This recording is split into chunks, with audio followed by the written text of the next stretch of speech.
man, it's not a pressure thing. Honestly, it's just an honest discussion. What's your feelings about it? And then... Well, I haven't really thought much about it, so... Okay, so let me start with the question then. So, is abortion murder? Yes or no? Well, yes. Okay. You're killing an unborn child, I suppose. Okay.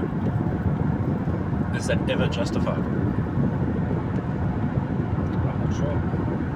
Well, have a think about... I mean, I know you're pretty secular, so then from like an understanding of your moral perspective, where, of course, if you don't believe in God, you can still understand what's right and wrong. Yes. It's just that you can't account for the origin of how you understand that. Okay, so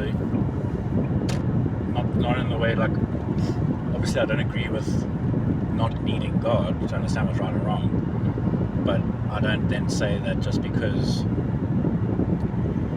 basically it's anything that seems wrong can be seen as right when you have a subjective view.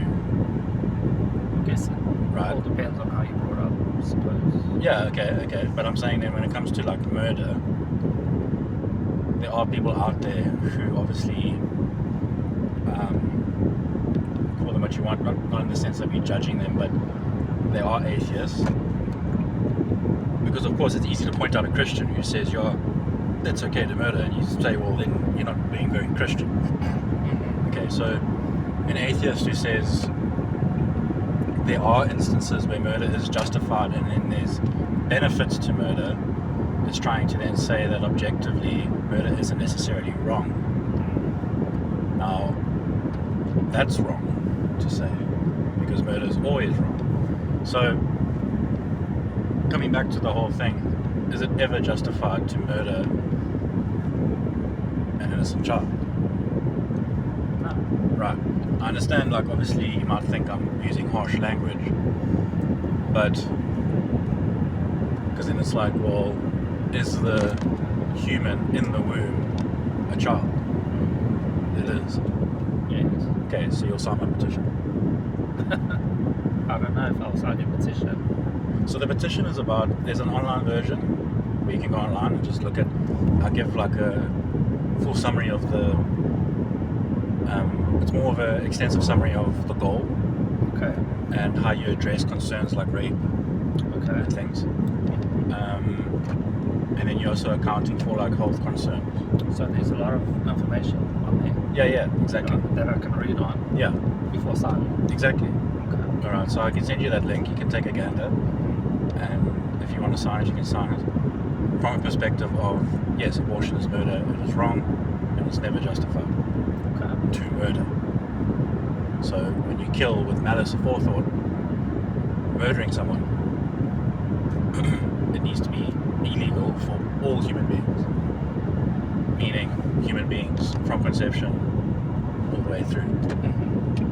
I know we've had this conversation before, but what if it's, connected to rape or whatever? Then she's not, it's not so much that she's simply expected to deliver and then, So what in that instance now? you accommodate her and her child, because the child conceived in rape is innocent of the rape. Child does not deserve to be sentenced to death for the sins of the father. Okay, and what if she doesn't want She can give it up for adoption. to give it up for adoption? So that's not ideal, but it is better than murdering an innocent child. Innocent child. Okay. For which is, the child's innocence is completely outside of the situation of its conception, right? So, and it's the rapist that should die. So along with abolishing abortion, I'm for bringing back the death penalty Okay. to South Africa. Okay. And those who are guilty and where they stand trial and it's found that their crimes are in line with receiving a sentence of death, they should then be sentenced to death. Because when you're guilty, you are to be punished. Okay. Alright? And it's like, well, I'm having a struggle with my church about this, because when you're abolishing abortion, you're talking about protecting the preborn. So recognition of human life in the womb doesn't matter if you're not protecting that life.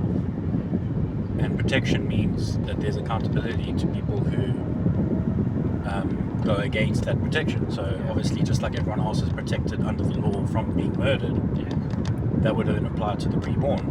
And then that, of course, includes the mother, who is then accountable to, if she so decides, to murder her own child in her womb. And she is then liable to stand trial for murder. Because murder is murder. Because murder is murder, and abortion is murder. Now, the point I'm trying to make is,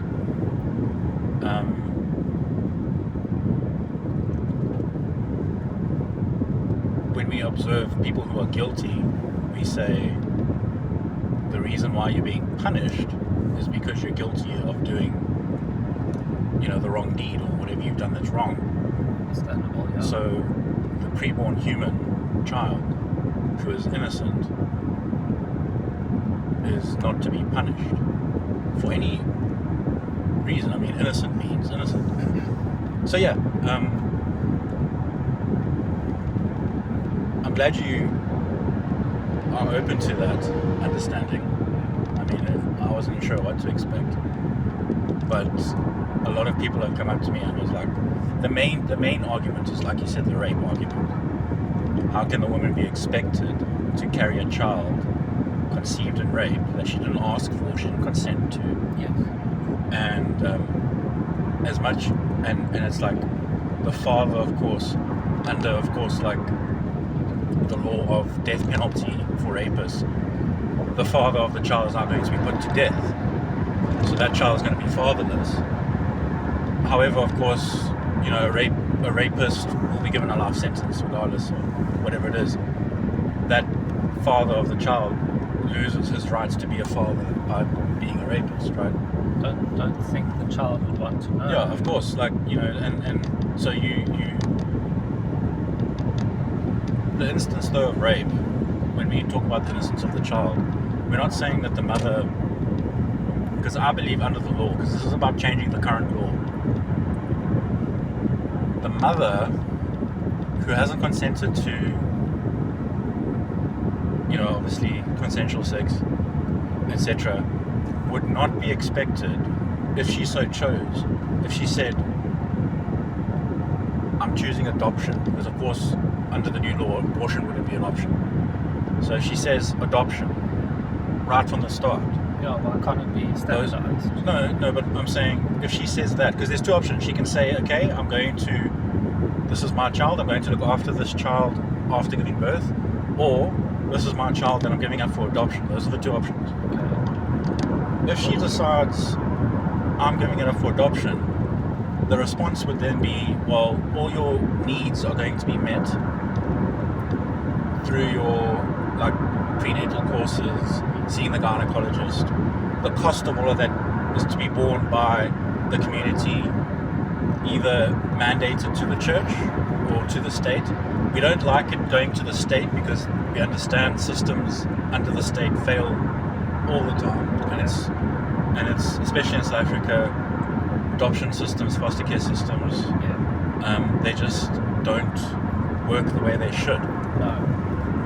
So when we say that it's mandated under the law that this rape victim who has conceived from the rape is to be protected and provided for, it's actually a calling for the church, who is supposed to step up, mandated under the law, to provide for this woman. Oh, okay. You also don't want it to be like a state versus church thing, of like who's doing a better job of it. Because of course the focus is her rehabilitation and her health, right? So that needs to be mandated. However, of course, if she chose to still keep the child, she's still being provided for through the pregnancy. Right. Because of course she's been raped. I mean, it's horribly traumatic. She still needs counseling. She still needs support. She still needs all of that. Doesn't mean that now she's chosen to keep her child, that we leave her alone. So there needs to be mandated sections of that under the same law. Now, when you say the church is responsible? Or The church is to be responsible for protecting the father, meaning,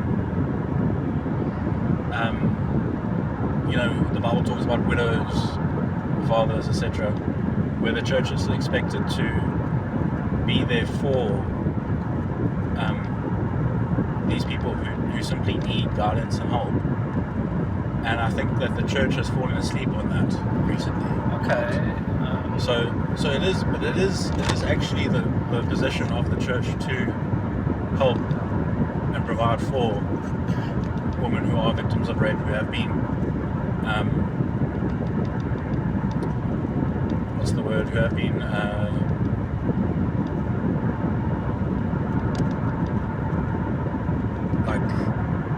victimized, Victimized, yeah. So, however, of course, if she chooses and says, like, let's say she gives birth, and she's like, okay, this is my child, I'm going to look after this child, well, then it's your child. So the benefit of mandated help can still continue, but then, of course, reasonably, when you take responsibility of the child that is now your child, it's up to you to provide for that child. yes, So, obviously, yes. yeah. So, reasonably, we're not going to now. I mean, there can be generosity outside of mandated support, Yeah, okay, but it's not mandated after she decides to keep the child. yeah. So that's just in the summary that I have online on that petition Okay. as well. And then, of course, when it comes to rape victims, because there's an inverse as well, and I'm rambling a bit, but I'm just excited. There's an inverse. If a woman walks into a hospital and says, I've been raped, but she's already 4 weeks pregnant, and she can't necessarily prove that she's been raped, But it's too late. then there's a thing of, well, you can give the baby up for adoption, but there's no mandated benefit to support you through the pregnancy.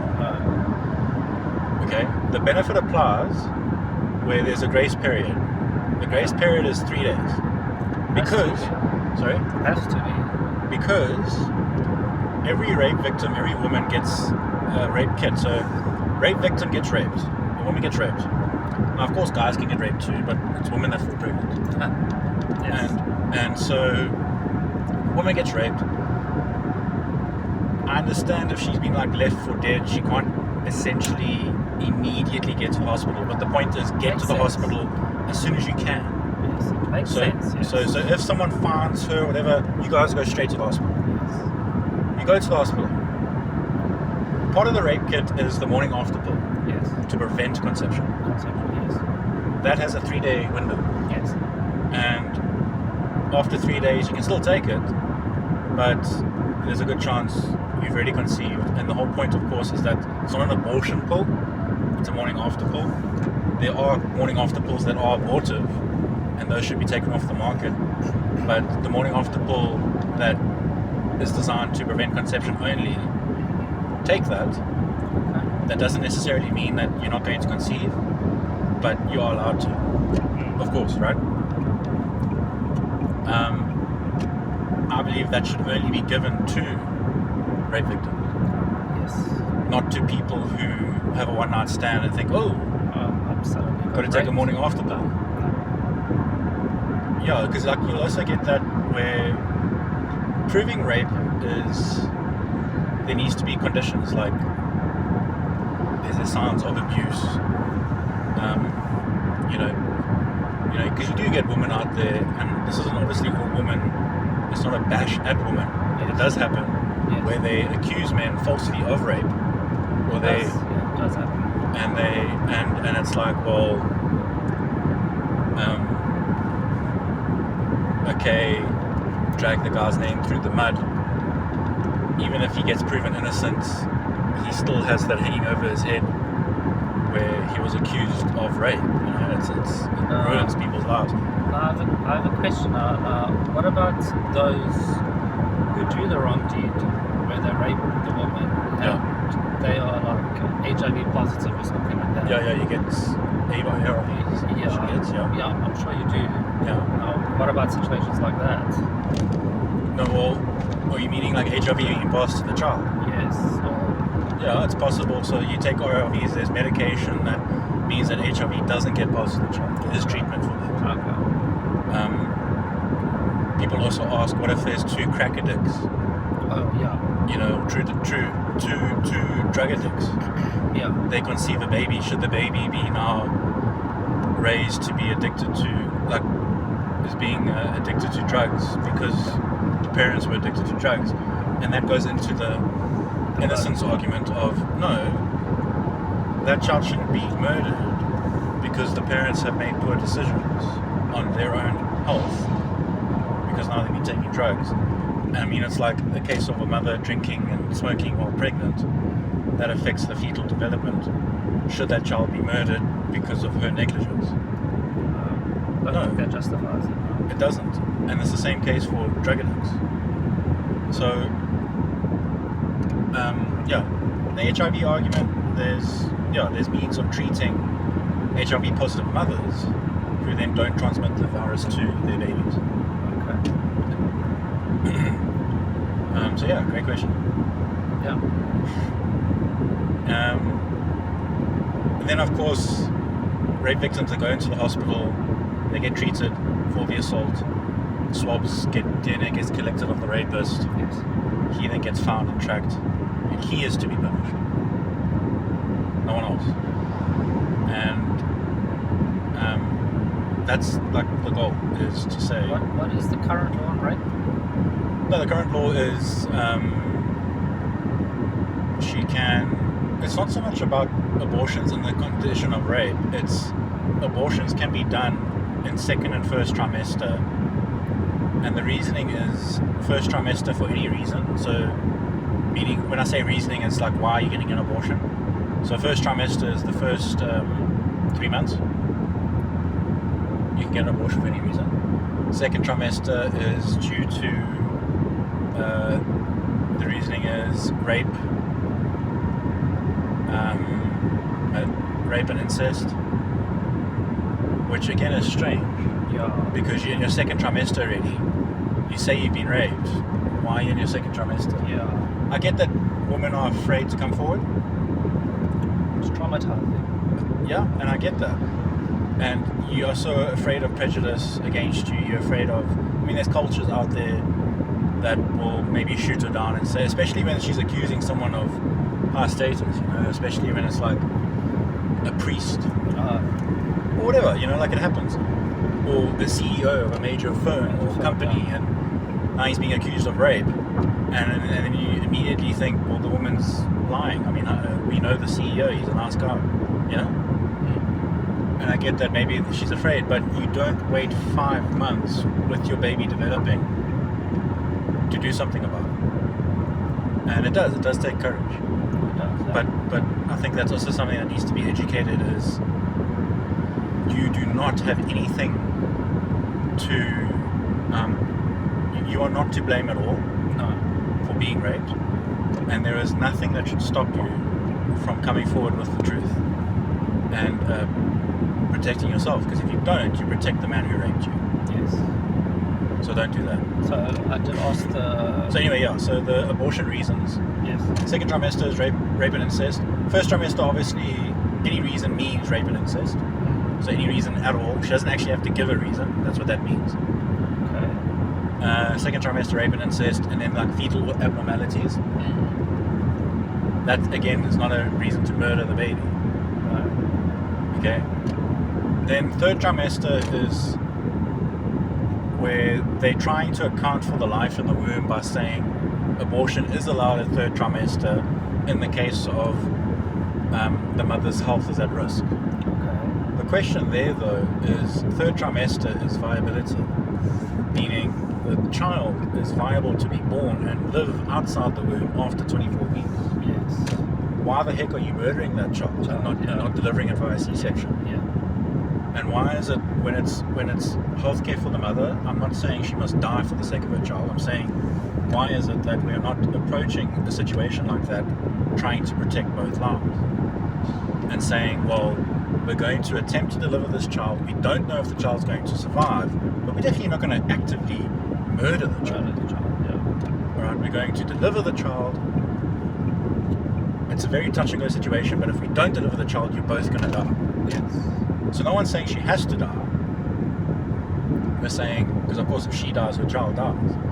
We're saying the approach needs to be both lives are worthy of protection. And equal value. So third trimester is all about whether women's health is concerned, and again it's like to do with fetal abnormality. But then again, that late in the pregnancy, why is abortion even spoken about? And you see countries where abortion's allowed, like in Australia, and I think they say effectively in New Zealand, but I think New Zealand's laws are similar to South Africa's, because effectively you can terminate your baby in South Africa in the third trimester if you so decide that your mental health is at risk. So when it says health of the mother, it's very broad in the law, because it's quoted as health of the mother. So there could be a lot of variables. And when you say, like, we disregard mental health because, again, third trimester baby can still be delivered and everyone lives. But when we talk about, then we're talking about mental health. So there was a point raised, like in the States and in Australia, mother went into hospital, it was in Australia, and she says, I can't have this baby, you need to abort this baby or I'm going to kill myself. Now that's evil, because you're placing, you're saying that your child has to be sacrificed for your sake, and completely disregarding your child's needs. And not even that, but your mental health is not necessarily your problem. You can get help for it, but it definitely doesn't mean you get to subject others to death and have other people be killed because you're upset. So that's what happened, and that law in South Africa, it's very vague on that. When we say women's health, are we saying physical health, mental health? But anyway, regardless of that discussion, abortion shouldn't even be an option in the third trimester. So that's the law in South Africa. It was passed in 1996. It was seen as like a liberal law. Okay. Obviously, you have conservative and liberal, and the whole reasoning as well was before 1996. Obviously, we had apartheid, and first elections came up in '94. The law before '96 said no abortions unless rape and incest is involved. Okay. Obviously, I don't agree with that, but that was the law. So, like, my mom can attest to that. Like, she was like, when she realized she was pregnant with me, abortion was never in the conversation, right? She wasn't raped, it wasn't incest. So there was no like, oh, should I abort or shouldn't I abort? And that was out of wedlock. Like, she was not expecting me. I was not planning. So now it's the case of it was seen, and what I take issue with as well is the law before '96 was seen as a restrictive apartheid. So they're trying to link apartheid with saying, hey, this law is effectively fascist. And you're like, no, but it protects. It's not actually. It's impartial justice, but it's definitely showing more justice than the current laws we have. It's recognizing life in the womb as it is, innocent life. And I say it's impartial because it allowed, because it's allowing for rape and incest. But what I take issue with is they're saying no, it's an old apartheid. that's in like the like if you read the memo of the court trial where they launched the new law into our constitution. Yeah. And I'm like, how are you linking apartheid and then trying to use apartheid Do I need to get up? to murder the most innocent of human beings? It's very. Anyway, so I'm up to.